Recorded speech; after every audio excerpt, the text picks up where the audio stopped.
Thank you, Chair. Mr. Mchunu, I would like, unless the commissioners have any questions, I would like to move off this topic now.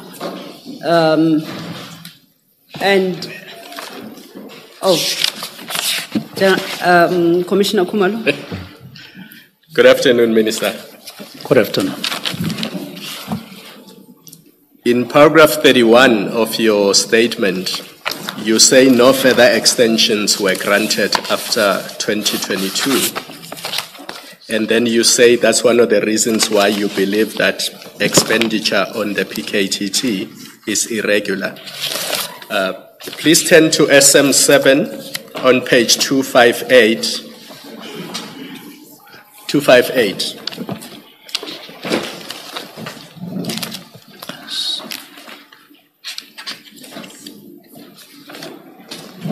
It's your annexures bundle. Page 205, yeah. 258. On page 258? 258.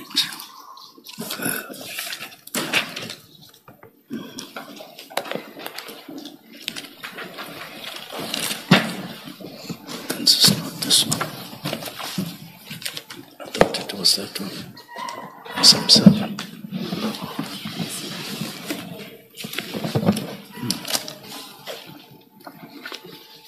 But there's no 258. Yes. So. Do you have it, Minister? Yes, I have it. Thank you. It is that information note that has Lieutenant General Dimpane's notes on page 260. Can you just go to 260 and confirm that the notes you are relying on, bottom of the page? Yes. Yes. Now let's go back to 258. Yes. Paragraph 5. Yes. Do you see that it says the decision has been taken to extend the period of the PKTT and the appointment of Lieutenant General S.D. Khumalo as the project manager for the financial year 2024-2025? Do you see that? Yes. So why do you still insist that there was no extension? I'm saying there is extension. What is not here is extensions in the manner that they were done in prior years before 2022, 21-22, where there would be a report, extensive report, and then followed by a request for funding. There would be 2 documents. But why does it have to be like that? Why is this not good enough for the purposes of granting the extension? In terms of government projects throughout, projects are run like that. You have a period, a specific period. When that runs its course, the project leader goes back, make a report and motivation, and then attach funding request based on the substance, which I don't find here. So why do you say it was not done in this case? Why do you assume that the project leader has not made the request for extension and the request for the money that we see in that document? I didn't see it. But just because you did not see it does not mean it doesn't exist. Commissioner can help if it exists. No, have you asked for it? Yes, I did. And what were you told? Well, I didn't succeed in getting it, just like the minutes of 2022. But then you cannot make an assumption that there was no request for an extension and no extension was granted. Because that's what you say in your statement. You say the reason you believe that the expenditure is irregular is because the term of the task team was not extended. Yes. No, but the document clearly says that a decision has been taken to extend the period of the task team. And then I'm saying there isn't a report in the manner that there had been reports prior to 2021, 2022.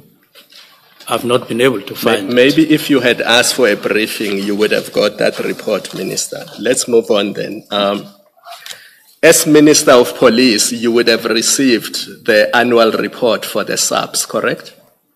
Correct. In 2024.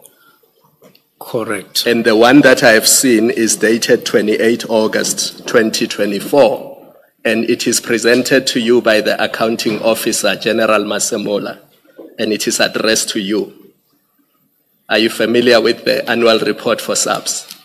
I know I'm familiar with them, but yes. I don't have a recollection of yes. what you're saying now. Maybe let me assist you because it's a public document. Yes. It is dated 28 August 2024, and okay. it's 400 pages long. Okay. And after page 302, it yes. contains the annual financial statements for SAPS okay. for the year ending 31 March 2024. Okay. And there's a report of the Auditor General which forms part of that annual report presented to you. Yes. In the context of the question, in the light of the question asked by Commissioner Baloyi about whether you became aware of irregular expenditure related to the PKTT, in that annual report that was presented to you, was the PKTT expenditure flagged as irregular expenditure?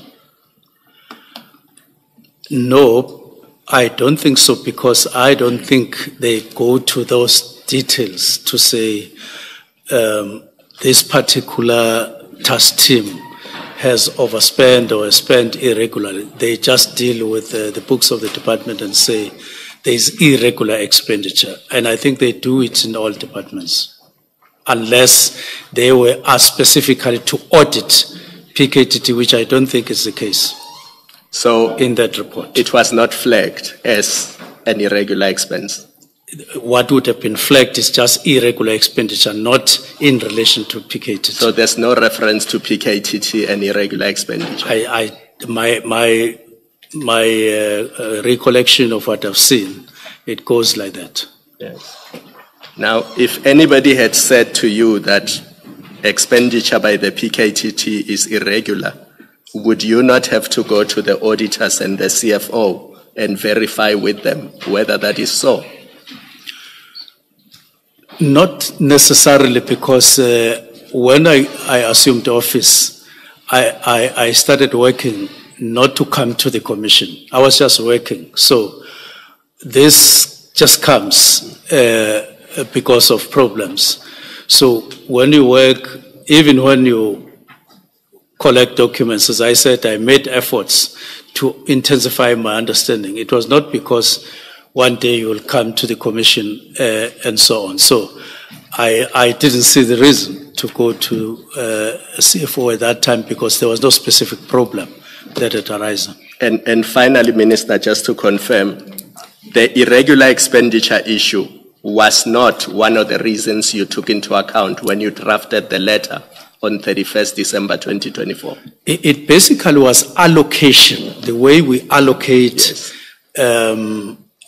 money for various reasons to various programs. That was what was uppermost, as opposed to getting worried about money that is spent by the task force or TRT or whatever.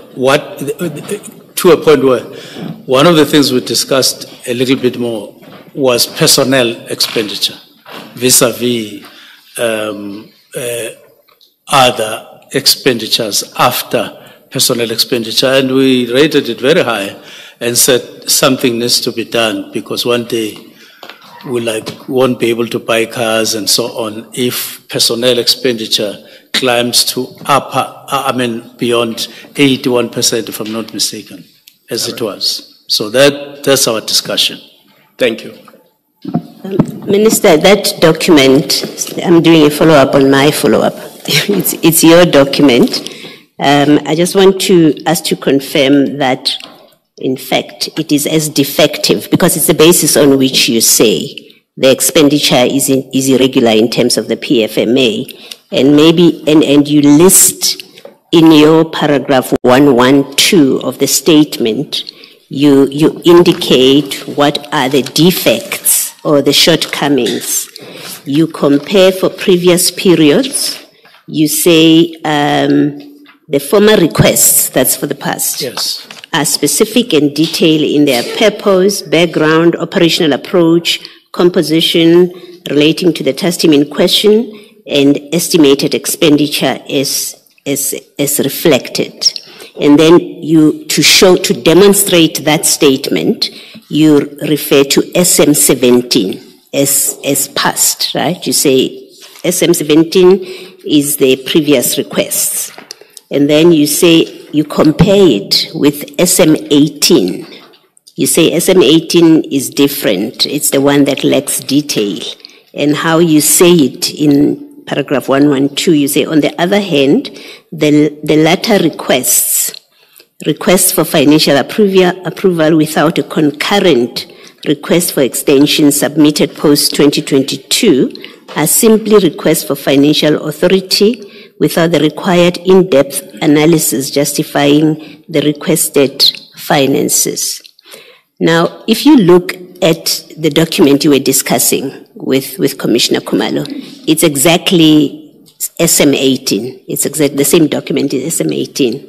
And that's for the period 2024-2025. In paragraph 1, it sets the background to the formation of this task team, which you say the old ones, the pre-2022 ones had. But it tells us what is the background. The escalation of political killings resulted in this. And then paragraph 2, it tells us about the approach, which is part of your complaint, because you say the older ones, for the past periods, they told us what the operational approach is. But this request for 2024-25 tells us that it's a multidisciplinary team consisting, and it lists everybody in the team.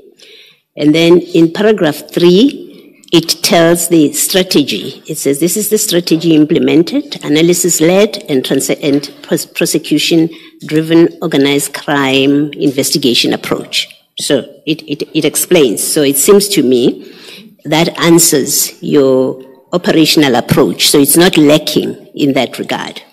And then 4, you say the old ones contain information about the composition relating to the task team in question. If you flip over, let me see. Yes, this one doesn't say who composes the team, but it tells us, it doesn't give who composes the team, but so you've got a point there so far as I can see. Oh, actually, yes, I missed that. It tells us at paragraph 8 that this team will be composed of 180 SAPS members per month for 12 months. It tells who composes the team. And then the last point that you mentioned about the old ones, which was contained in the old ones, is estimated expenditure is reflected in those requests. So you've listed what you say is different and good about the old ones. And then you go on to say the new ones, the 22 onwards, it doesn't have that kind of information. You say, in fact, maybe to be fair to you, let me tell exactly what it is you say so that you can explain if I'm reading it wrong.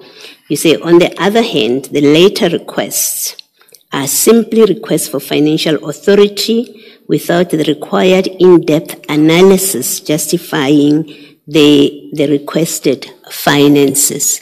What do you say is missing from this 2024-2025 request, which was present in the previous ones and is not here, and therefore it renders this irregular? And irregular as defined in the Public Finance Management Act, because that's what you've relied on. You've said it offends the Public Finance Management Act. Yes. Yes. The first part, so that I don't know whether I indicate here, is the fact that the money to PKTT comes from a it doesn't come from, it comes from a program, not necessarily allocated for PKTT. It's a program then from which you take money, like operational center and so on. That is the first worry. The second one is that one that you are talking about, which would have been details as you outline. I don't have currently those the documents that you are reading from, especially the second one. Sorry, Minister, what are we looking for? Beyond 2022. I don't have that. The one that the authorization 2024 to 2025. Yes. Okay, it's what you were looking at with Commissioner Khumalo. It's your SM7. SM7. SM7? Yes. At page 258.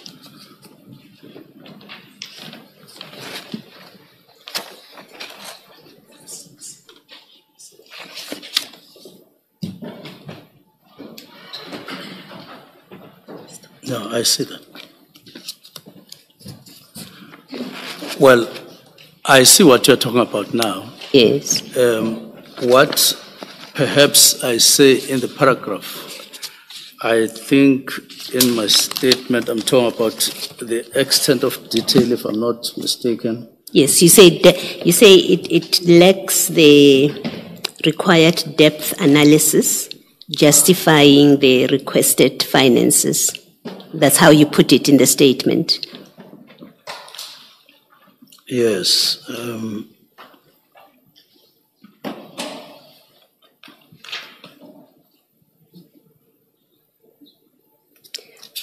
There would be things that I found, although I don't list them necessarily. Yes. There would be some issues. I think it was the extent of detail of the paragraphs more than what is there and not here. All right. Thank you, Minister. Thank you.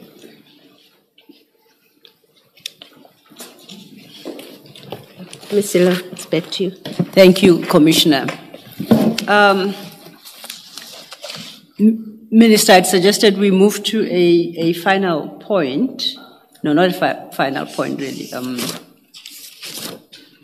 But before I do so, I guess I'm going to have to plead for a level of brevity. And I say so because I have made a commitment to the commissioners and to your legal team that I'm going to take only 6 minutes.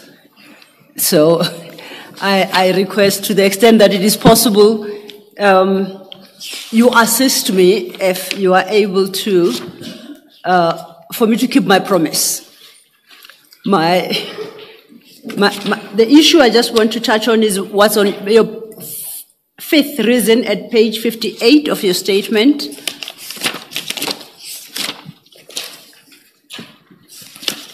I have it. And there you say the directive, now you're talking about that letter of the 31st of December, accorded with your constitutional authority in terms of section 206 sub 1 and 207 sub 2. Before we get there, please refer to SM20, that is the disbandment letter, in particular at page 476.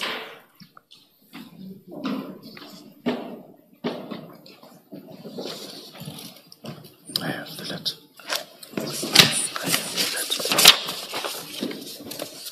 Yes, I have the letter.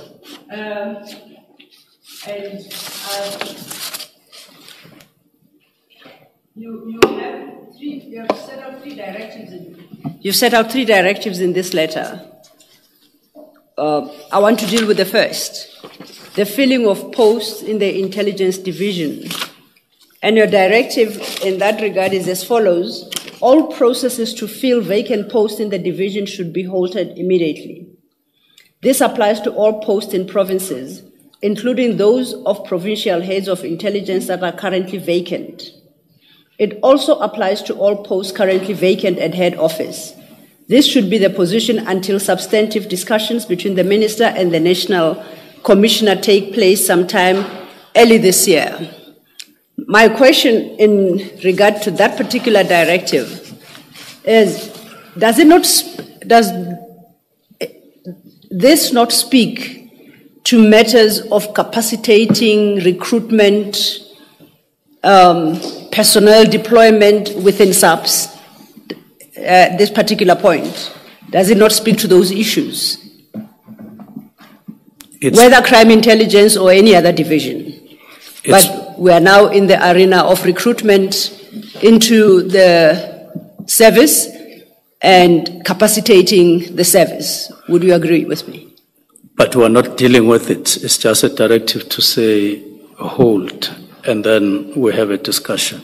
Yes, but I say that directive relates to those issues, recruitment issues and capacitating the service. Yes. In that regard, do you, as a minister, not consider that to constitute an overreach? Is that not interference in the affairs of SAPS, and in particular, the power of the National Commissioner to determine issues of capacitation of the service?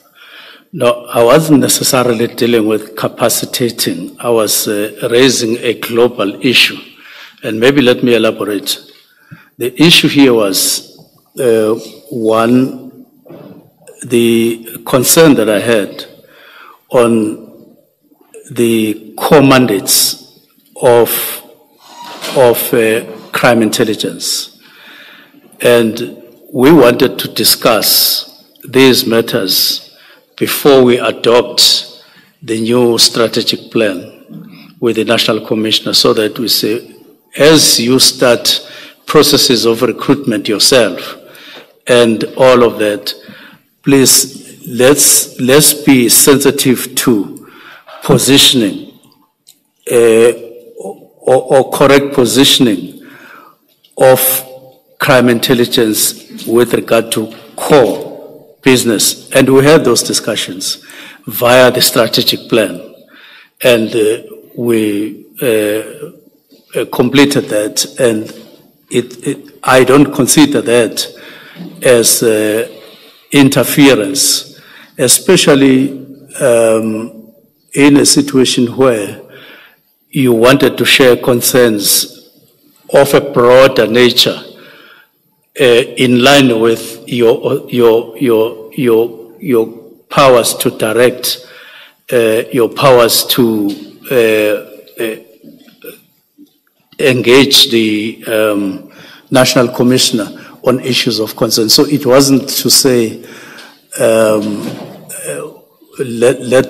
let's recruit this way, let's establish panels this way. It was a global issue which we discussed thoroughly, and I spelled out what my concerns were, because I felt that we were straying a little bit out of core mandates, so that when they recruit and they start going on, we are sensitized on those matters. Thank you, Minister. I understand that you, as a Minister of Police, you would have concerns, and even with perhaps the functioning of the Crime Intelligence Division. My difficulty is where, notwithstanding any concerns you may have, you direct that you freeze all posts in that division. That is the part I consider to be interference, regardless of any concerns you may have had, and you were well within your power to raise your concerns with the National Commissioner. Why must you freeze the post? Did you consider the impact on the functioning of SAPS on that score alone, let alone my argument that you didn't even have the power to issue such a directive? Do you maintain you did? No, on time, we are on the 31st, and I'm contemplating that we'll have discussions at the beginning of the year on something that we broadly needed to correct a discussion with crime intelligence, which I considered within my authority. The reason for this, in part, when you go to account in the Standing Committee on Crime Intelligence, you get asked specific questions on crime intelligence, and you find it difficult to engage on matters and account when you don't know anything. You are just sitting there, even when you have a feeling that there's something that is not good. I don't consider that as interference. So the solution to that problem you've articulated is to freeze all posts in crime intelligence. The fact that you don't understand how crime intelligence works, the solution to that problem is to freeze posts. The solution is to have a meeting with the National Commission. Indeed. So that when they start recruiting at the beginning of the year, you have passed that kind of meeting. You are one in terms of how things should go forward. So is it your invocation of sections 2061 and 2072 of the Constitution? Am I reading your 172 correctly, that in so directing that all posts in crime intelligence be frozen, you contend that you derive the power to do so from those two sections of the Constitution? Am I reading your section correctly? Correct. And if the commissioners were to find that neither section grants you such powers, will you accept that in the absence of legal authority, then you interfered with the powers of the National Commissioner? Would you be willing to, would you accept that? And I say in the event that the Commission were to find that neither 2061 nor 2072 grant you such a power? You would naturally have made a determination as a commission, and I said I would cooperate with the commission.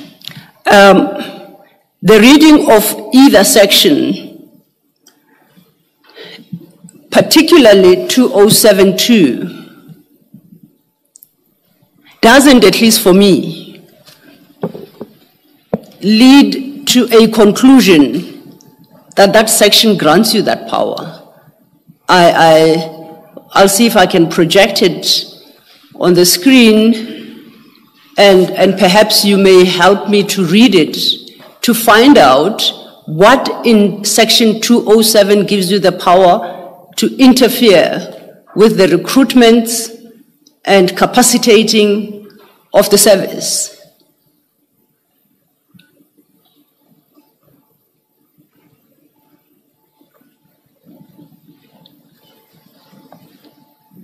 Are you able to assist me? Because I've read and reread it, and I must maintain I struggle.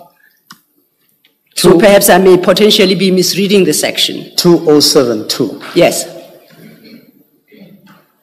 That I read says the National Commissioner must exercise control over and manage the police service in accordance with the national policing policy and the directions of the cabinet member responsible for policing. Yes. When I presented that section yesterday, I did say the content, that section doesn't prescribe the content except when it comes to interests of provinces.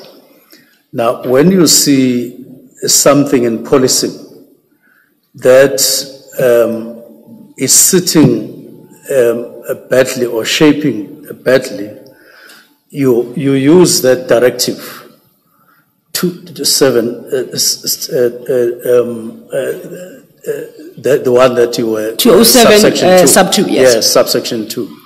You use that to correct what you believe is not correct using that particular section, because there is nothing that says you mustn't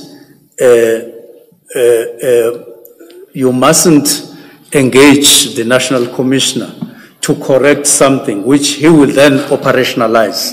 There's nothing that says so. So I was acting in the belief that that section can be interpreted to that effect. And I got advice from special advisor that it's a matter that we can engage National Commissioner. We were not saying, National Commissioner, we are going to sit in the panel, we are going to write a message, we are not going to write adverts on operationalizing empowerment or capacitating of, it was a broad issue of saying, are you operating within your mandates as crime intelligence? So that when you employ staff and so on, you comply with those mandates as we discussed them, which we did.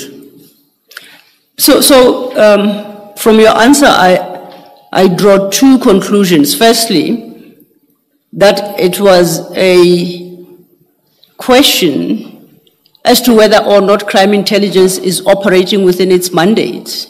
Is that what I should understand from that letter? Yes, especially core mandates, which is collection, analyzing or analysis, and then distribution of information to relevant end users.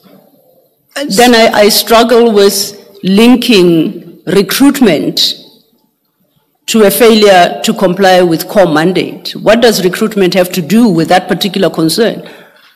It would say, when you make assessments as you recruit people, you are conscious and sensitive to your core mandates. That indeed, we have to, whatever recruitment we do, it must be in relation. That it talks to a number of things without going to detail. Assuming you are correct,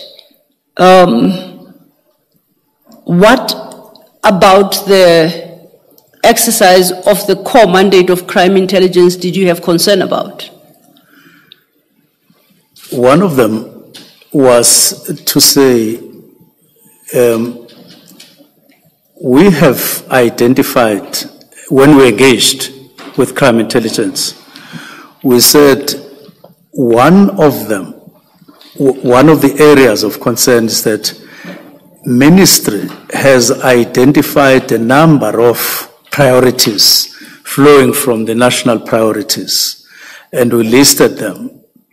Part of what we listed was our concern and prioritization of murder, firearms, drugs, and so on. And we said, we don't have a feel that crime intelligence is assisting police at a level that it is required to deal with these particular problems, especially in relation to particular areas in the country, in the 4 provinces that I called high murder rates. Yes, you so we wanted to get intelligence at a high level to be seen to be active, so that we were able to be precise in dealing with high murder zones in different provinces. They should be active and assist us. And indeed, at some point, I held a meeting with National Commissioner to say the Western Cape is a high murder zone, the Cape Flats. Can you send intelligence so that you are able to assist your deployments, and then they go there and so on. Later, when I met, incidentally, Lieutenant Khumalo, he said no, they had not discussed the matter with the National Commissioner. There was some time, 2 or 3 weeks later. There was the discoordination that I was concerned about. Okay. I note your answer. Did I understand you earlier, as part of the first answer you gave, that insofar as recruitment and capacitating of the service, and by way of example, Crime Intelligence Division, that you as the minister have got concurrent responsibility and power as the National Commissioner? Did I understand you correctly? No. You don't have the same powers as the Commissioner has in that respect? No, I don't think you understand me correctly. Okay. I'm saying we were playing oversight. Maybe I should use that word. We were playing oversight on the matter, not exercising power together concurrently. Okay. Now, Yes. Lastly, are you able to shed light on what is the current status? Are those all posts in crime intelligence still frozen, or has the situation changed? And if so, when and how did it change? When we went to at some point, we went to the Joint Standing Committee on Crime Intelligence. I wouldn't remember what time it was, what month it was. Accept that. Sometime earlier. We had a discussion as we were leaving with National Commissioner to say, National Commissioner said, hey, we take it that we can now start filling up posts, and I said, I take it that you can go ahead because we had had several meetings, indeed, and dealing with this matter that I was concerned with National Commissioner and with Head of Crime Intelligence. Okay. I have a last question for you.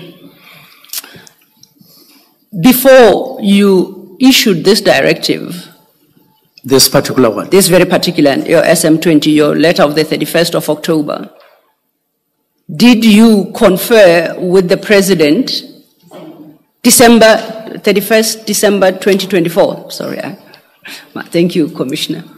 Did you have opportunity to confer with the President, in particular, about Directive 3 regarding the disestablishment of the PKTT? Did you bring to the President's attention your thinking and your intention in that, insofar as PKTT is or the continued existence of PKTT is concerned?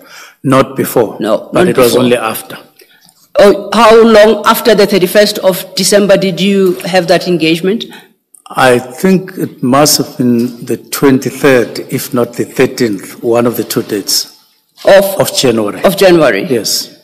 I'm going to tread very carefully here because I don't think it is my place to inquire about your conversations with your President, but are you able to share with the Commission what reasons you advanced to the President for your decisions and what the President's response thereto was? Are you in a position to? And like I say, I asked that question very guardedly. You want me to answer? Yes, please. I'm inviting you to.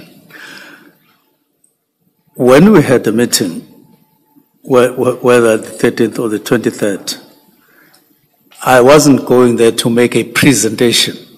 So we held a brief discussion. It was just to give a short briefing to the President of what has happened and to brief him that there is this particular development that has happened and that I had wished that I had had an opportunity to consult, to discuss with him this particular decision before. I'm only coming now. And we had, then I did indicate what it is all about, but it was not in the form of a presentation and like I'm doing now. It was just to indicate in particular that decision and then cite a few things, and we left it off like that. And did the President give respond in any manner to what you informed him of? And if so, what did he say in his response, or what was his response? Well, the President noted what I just said, and I left. Just simply noted. Chair and Commissioners, okay, at my part, thank you. All right. Minister, so I should have asked earlier when Ms. Silo was discussing with you the reasons that you have given at page 56 and maybe let's start at 168, and I just want to get clarity about what you're saying there. 56 of my statement. Of your statement, Okay. yes, of your statement. Paragraph 168, you give the second reason for your decision. You say the Marai report of 22 November 2024, you've discussed that with Ms. Sillo, so I'm not asking that we discuss it. I just want to make sure that I understand what you're conveying there. You say the report confirmed governance problems that had arisen for the proliferation of temporary task teams in SAPS. And then you list, you've got those sub-paragraphs from 1 up to 5. What you list there as the problems that are in the report, you are not saying it's unique to the PKTT. You're talking about task teams generally. That is what the report was talking Yes. about. So Yes. it wasn't specific to the PKTT Yes. so much. All right. And then the next one, and it's also in similar vein of wanting to clarify, 171, paragraph 171 in the next page. You've got your fourth reason there. You give as your fourth reason the internal disputes between HRM and crime intelligence regarding the model for the murder and robbery unit. Is this which you're describing here specific to the PKTT, or was it a general problem about crime intelligence and HRM? I think it's human resource management.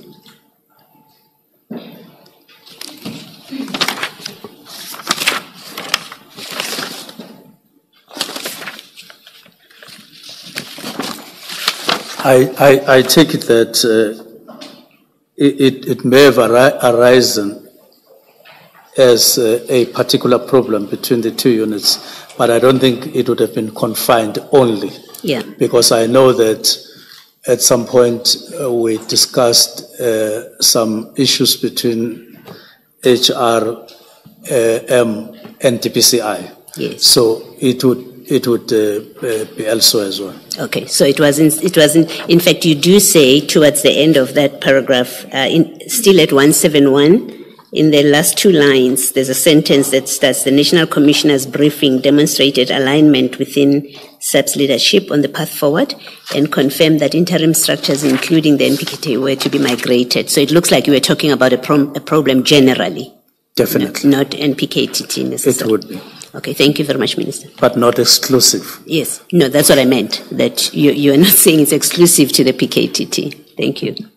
For the last time, Minister, do you still have page 258 of SM7? 258.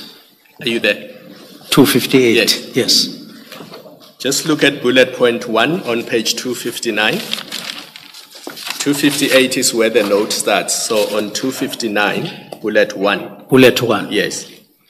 When you took your decision on 31 December 2024, were you aware that the mandate of the PKTT had been extended to deal with cases involving the killings of traditional leaders? When I wrote Yes. the disbandment letter? yes, we were aware. Were you aware? Yes. Now, how did you think they were going to fulfill that mandate if they were already disbanded? How did I? How did you think or expect that they would fulfill that mandate if you wanted them disbanded? It would be through murder and robbery. But murder and robbery already existed when the mandate was extended to include the killings of traditional leaders. That is exactly the concern that was identified in the Marai report, and it is part of the list that you are reading, possible double parking on matters, because there's no reason why murder and robbery wouldn't deal with matters associated with traditional leadership. There's no reason.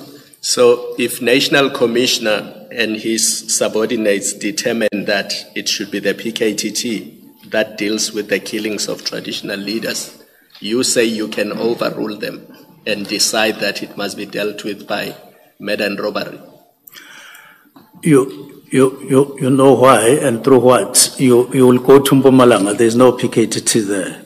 And if traditional leaders have a problem, you wouldn't say murder and robbery must not deal with it. They would deal with it, which is what we would want to see in the country.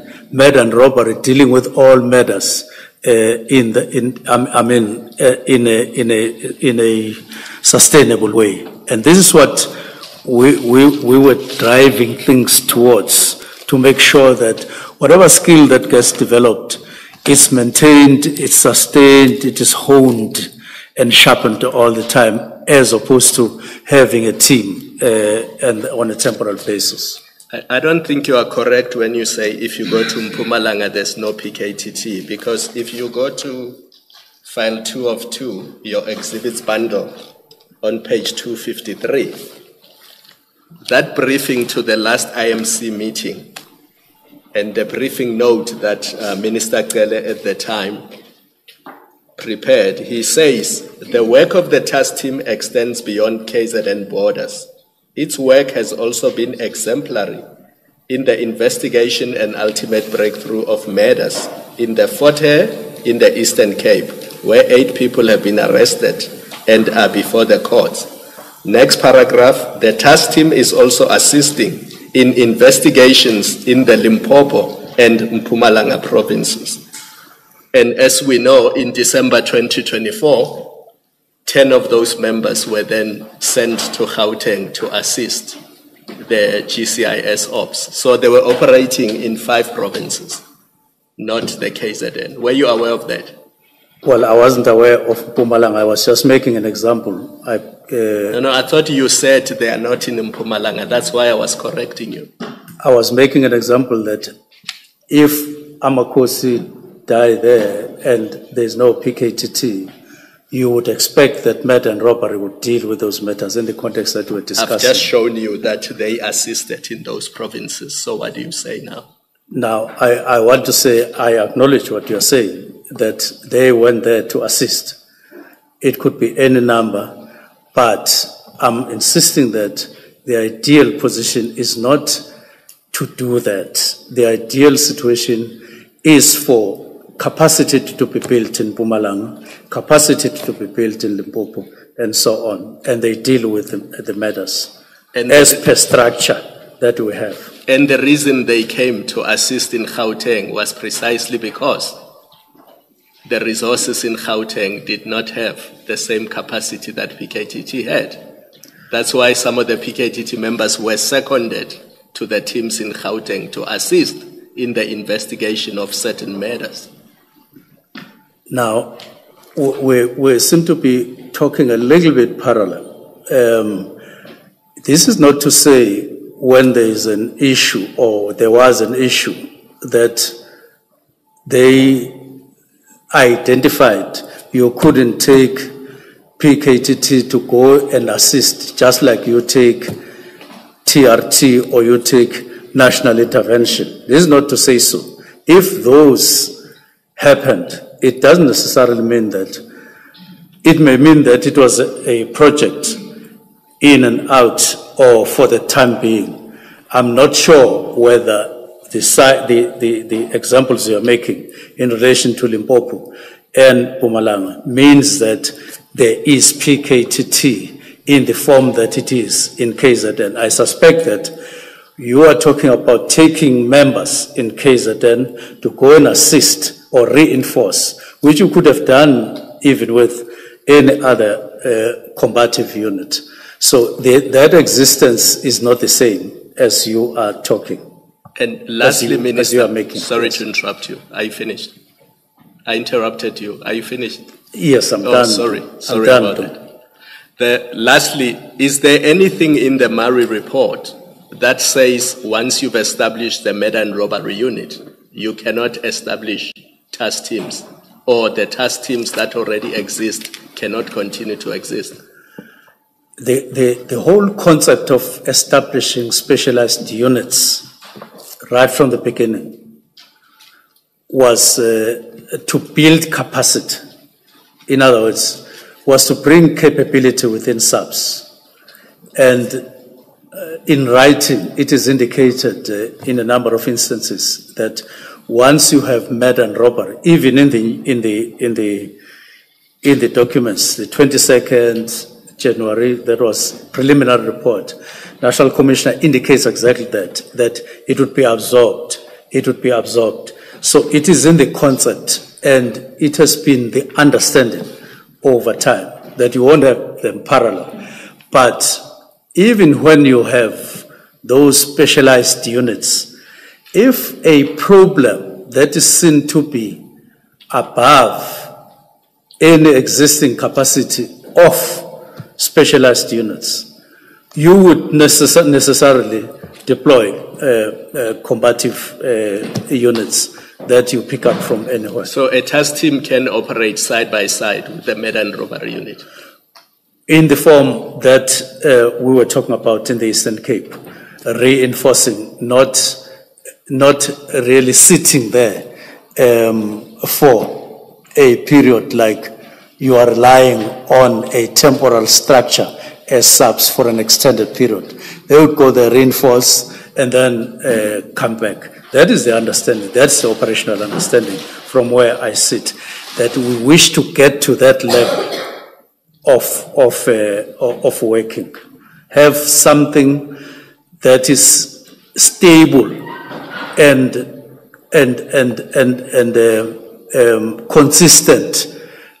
consistently being built as a capacity. But then you can, from time to time, when the need arises. Thank you. Minister, if I could just follow up on that. I understand your answer to the question whether the Murray report says task teams can't exist. I understand you to, in summary, to say, no, the Murray report doesn't say task teams can't exist. Am I understanding it correctly? It says so. Okay. Well, it's a very long report, so I'm not going to challenge you to point us to where it says that. I'll read it for myself and see that. But if you could just look at your SM5, it is the Murray report of 2024, which is signed on the 18th of March 2024. But we now know that, in fact, there is an extension of the term on the 1st of April 24. But I want you to go to 201 SM5.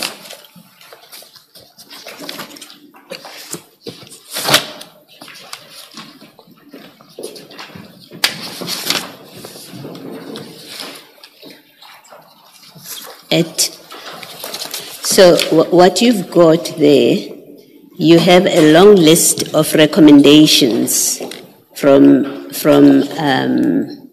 section head, from Brigadier Murray. Oh, it's not Murray. Colonel. Yes, you've got a long list of recommendations starting at page 200.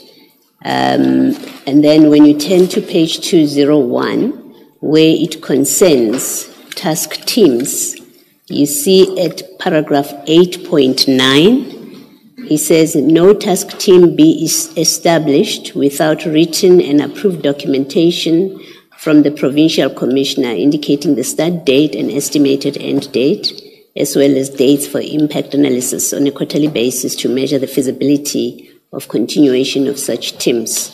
So in his recommendations, it sounds like he does contemplate that task teams will be created. And then when you go to 8.10, and that's the important one for me, he says, current task teams be subjected to an impact analysis by the Organizational Development and Strategic Management in the province to ensure the feasibility of the existing teams. So from that 8.10, and having read this report, I didn't come upon any part in his recommendations that says a task team, names a task team that must be dissolved. But I find 8.10 where he says there must be an analysis of the current teams to ensure the feasibility of their continuing existence. you must have seen that 8.10 by the time you made your decision. Well, not specifically. You knew by the time you made your decision that you knew then, because you've seen the report or you've heard about the report presented to you, you must have known that in this report, Murray says that there must be an impact analysis of current teams. Provincial task teams. No, that paragraph that I've just read, oh yes, of provincial. Yes. Okay, but he doesn't say anything about the national teams. Yes. He doesn't say they must be dissolved. This is not, what I'm establishing with you is this is not a report that we will read and find Murray anywhere saying current national task teams must be dissolved. He says we must do integration. We must have murder and robbery, under which political killings will fall. We know he says that. But nowhere in this report does it say it must be dissolved. Or any task team for that matter. Nowhere in this report does Murray say task teams that are existing, national task teams that are existing must be dissolved. He doesn't say that. Now, I don't know what Commissioner is... You and I have read the report. Yes. You have been briefed on the report. I accept if you say you haven't read it. But having read it, because I had to sit here today, that's the only reason I read it. I did not come upon a recommendation from Mr. Murray that current task teams or any one of the current task teams should be dissolved. I didn't come upon that. Yes. You agree there's nothing like that? I agree. All right. Thank you, Minister. Thank you. That was my final thank you. Thank you. Yes, Ms. Silno. I don't know if Chair will allow me just one question arising from the questions by the commissioners, and it's a very short question. It centers around the very 8.10 paragraph, Minister, that Commissioner Baloyi referred you to at page 201. And I understood you to say you interpreted that paragraph to speak to provincial task teams. Did I understand you correctly? Yes. Can I offer another perhaps potential interpretation, which is how I understand it, and invite you to comment? Yes. It reads, current task teams be subjected to an impact analysis by organizational development and strategic management in the province to ensure the feasibility of the existing teams. So, would I be correct to talk to say the teams operate in provinces, and based on following on what Commissioner Khumalo highlighted, that the PKTT was extended to Eastern Cape for the Fort Hare cases, to Mpumalanga, to Limpopo, and to Gauteng. Would you not accept a possible interpretation that what 8.10 seeks to communicate is that an impact analysis by that stated entity in the province be conducted on the feasibility of that existing team? So is the impact the withdrawal of the team would have on the province? You wouldn't accept that as a potential interpretation? No, I wouldn't. Okay. I wouldn't. I'm referred as well to the Murray report. It's the same report. This time at paragraph 6451. And your 6451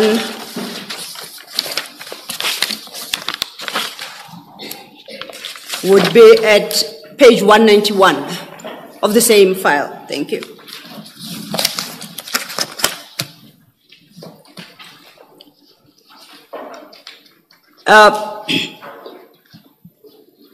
And 6.4.5 5.1 reads, first makes a comment and then draws a list of task teams.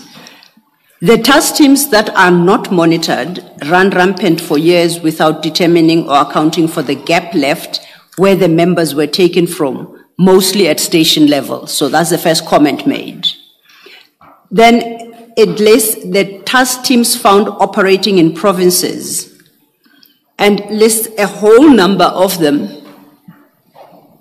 And I think it was Commissioner Kumalo who had this conversation with you as regards that list and pointed out that PKTT is not one of them. No, it's not one of, yes. These task teams. So. Sorry, Advocate, it's the other way around. PKTT is one of the task PKTT is Political Matters Team, is with one of them. bullet 5 from the bottom. Yes. Thank you, Commissioner. For the sixth task team from the bottom of that list. Yes. It is. It is there. So, and we know that Political Matters Team, of which PKTT is one, operates beyond KZN as we speak. It's in the Eastern Cape, it's in Limpopo, it's in Mpumalanga. So therefore, I would say what paragraph 8.10 requires, that impact analysis, is the impact the withdrawal of that team from all the areas it operates in would have on the specific province. Although we know that it was first established in KZN. What would your comment to that be? I think the explanatory paragraph to all of the bullets that come. No, firstly, up front, I don't agree with that interpretation. Says the task teams, he is tasked to do an assessment and at implementation. I think it is an implementation letter, this one. Are you looking for 8.10? No, I'm looking for the heading because we just get to 191 without knowing what is the heading of the whole document. Okay. Whether it is the implementation. So it's evaluation of the implementation of approved work study. Yes. Which was approved in 2019. It's now what year? This is 2024. 2024. Yes. Then he makes these comments in that context that I'm asked to evaluate and how far we are with the implementation as agreed. And so part of what he says is that the task teams that are not monitored run rampant for years without determining or accounting for the gap left where the members were taken from, mostly station level. Task teams found operating in provinces are as follows. It refers to all of those that they are in silos all over and they are not monitored, and that is not a desirable situation. The desirable situation is the implementation of the work study as adopted. Now is being evaluated, and they still find that there's still this situation obtaining. In other words, what is there is what is not desirable, not what is desirable. It's a finding. Just to make sure I understand, are you suggesting that the list of all the task teams there are task teams that Colonel Murray found are not monitored? They run rampant over the years without determining, they don't account for the gap left. And you say that's the list of task teams that fit that bill. Exactly. If you read the third bullet from above, to clarify the point, it says, essential infrastructure task teams. Once again, essential infrastructure forms part of the mandate of organized crime in terms of the newly and desired specialized task teams. He says, and have similarities with other focus areas of ferocious and non-ferocious metals, extortion teams, detectives assisting with investigation of these crimes should be within organized. So at that time, they were saying these teams that are not brought under the specialized teams and they are on their own and they are men. And this is what they are referring to, that it's not a desirable situation, all that list. And that paragraph, that bullet, clearly indicates that you may even have them double packed.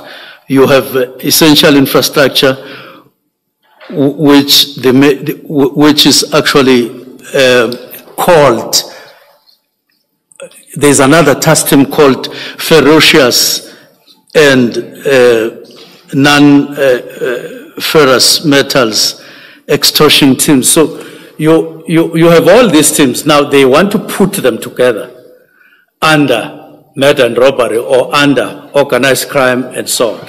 This is what was happening there, to report that we haven't made, we have to make progress towards bringing them under specialized teams. This is what my understanding of this, when I read and now. Can I just take issue with your understanding, and I'll explain why. It cannot be that the task teams listed there are task teams that fit the bill that precedes their listing or the description, which is task teams not monitored, running rampant for years, no accountability. It can be because one of the task teams that we know are operating is the illicit mining task team, the most expensive, that has cost the nation thus far 1.1 billion. And it was in existence at the time this Murray report was issued. And on your reasoning, that task team would fall under the last bullet point, which is illegal mining task teams.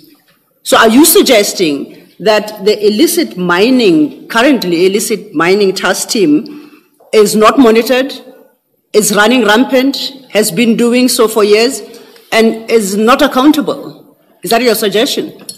This report says so at that time and wants to bring it in specialized units as they were conceived in 2019. That would be my understanding. And in the following year, it was financed, the same task team that you so described, for 738 million. And this year, it has been budgeted for 294 million, total of 1.1 billion. Surely, Minister, then we've got bigger problems than we accept. If we can have such task teams that cost the state that amount of money, and nobody calls them out. To illustrate my point, on my side of correctness, without undermining your side, look at first, second, third, fourth,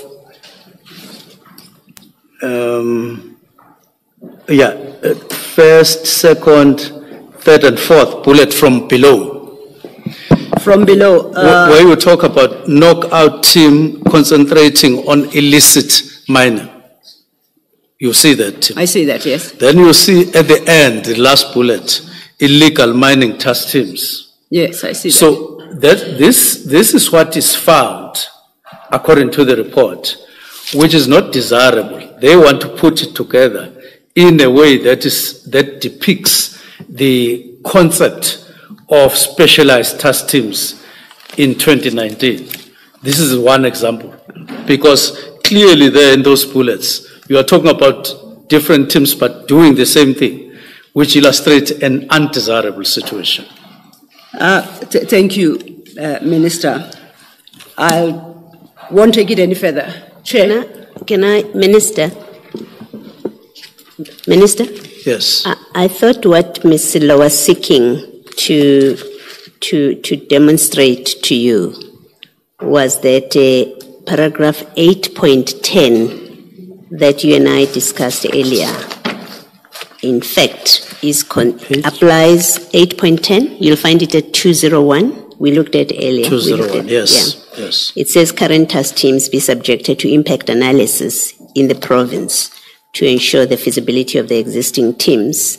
I thought what Ms. Sillo was seeking to demonstrate to you is that the task teams referred to this side in paragraph 8.10, the current task teams referred to are the task teams in 6.4.5.1 at page 191, the ones that you've just described now. Yes. Those are the task teams she was referring to. Yes. She was trying to show you that.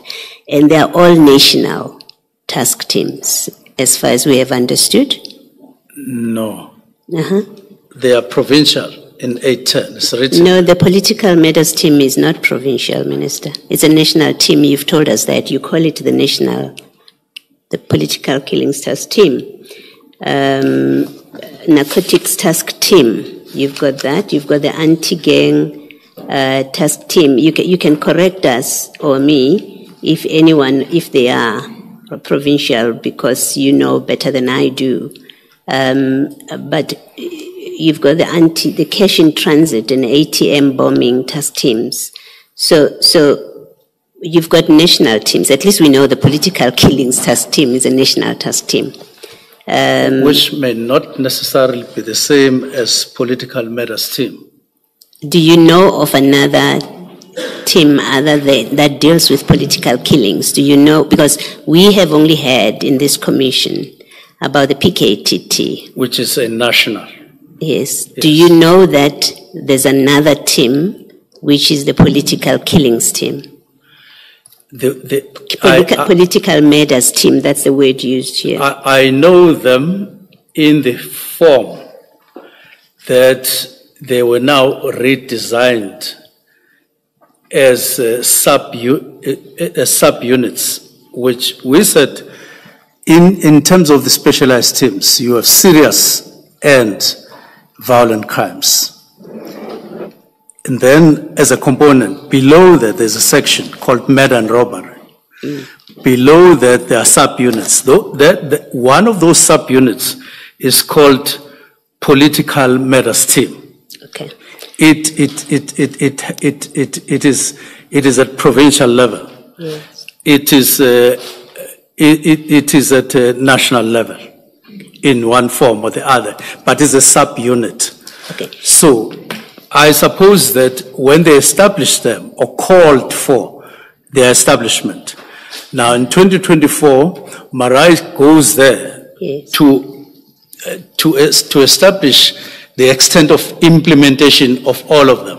Yes. So he finds that they are there in one form or the other, but they are seeking improvement.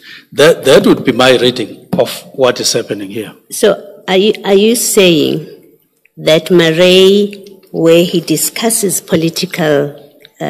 where he discusses task teams, he does not speak about the political killings task team? Is that what you're saying, the national one? If you say from this explanation you've just...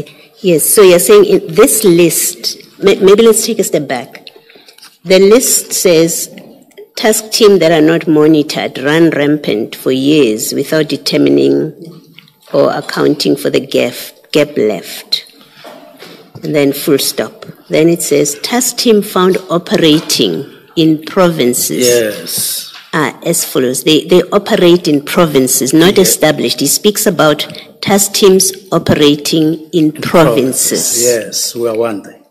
Now we know from you and everyone else that has testified before us that the political killings task team operates in provinces. We know that. It operates in KZN. You've just agreed with Ms. Sillo that it operates, or you've accepted when she says Mpumalanga, and she says Limpopo, and she says Gauteng. That is a team operating in provinces. No? Not in this context, Commissioner. The one But Minister, if you say not in, allow me to interrupt you. Okay. if you say not in this context, then you must then say or accept that Mr. Murray didn't say anything about the PKTT, because his list, according to you, I was prepared to accept that he does say something about the PKTT. He's included it. He's just called it Political Matters Team, but he's speaking about that team too. I was prepared to accept that. But now you're saying where he discusses task teams that are running rampant, because somehow you read that first paragraph to be, he's saying all these listed teams are running rampant and are not monitored. If you say that on that construction, then this list doesn't include the PKTT, and the PKTT is not accused of running rampant and unmonitored, because according to you, it's not in this list. No, Murray was not sent to assess the PKTT. So the PKTT is not part of the list. Okay. All right. Yes. No, thank you, Minister. Yes. Thank you.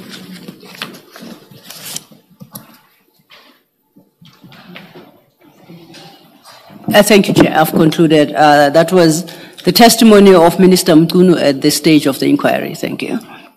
Thank you, Ms. Silo. Mr. Mugaitobi, may I invite you to come over, please?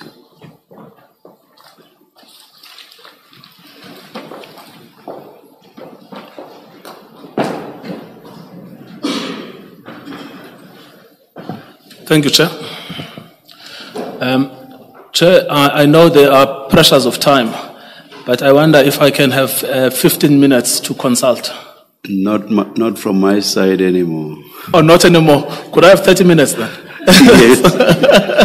Yes. What you originally asked for, you may have. Thank you, Judge. So if we may...